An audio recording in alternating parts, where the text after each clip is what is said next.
Sirang tulay at wasak na mga bahay. Ilan lang yan sa mga iniwan ng matinding pag-ulan at pagbaha sa ilang bahagi ng bansa.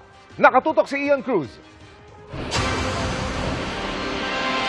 Niragasan ng umapaw na ilog ang taga-barangay Bulita sa Malita, Davao Occidental kasunod ng malakas na ulan kagabi. Nasira pati ang kanilang tulay na ginawan na raw ng paraan ng lokal na pamahalaan para maayos. Dahil din sa malakas na ulan, kaya pahirapan ang biyahe ng taga-Coronadal. Kaunti pa naman ang mga bumiyahing tricycle sa oras ng uwian ng mga estudyante.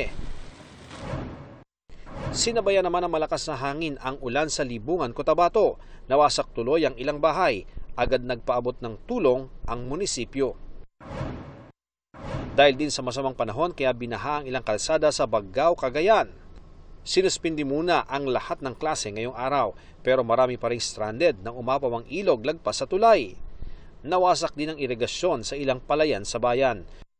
Ayon sa Pag-asa, dulot ng amihan, easterlies at localized thunderstorms ang ulan sa ilang bahagi ng bansa.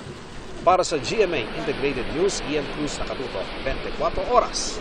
Mga kapuso, samahan nyo kaming tumutok 24 oras. Bisitahin at mag-subscribe sa GMA Integrated News sa YouTube. Sa mga kapuso abroad, bisitahin ang GMA Pinoy TV at www.gmanews.tv.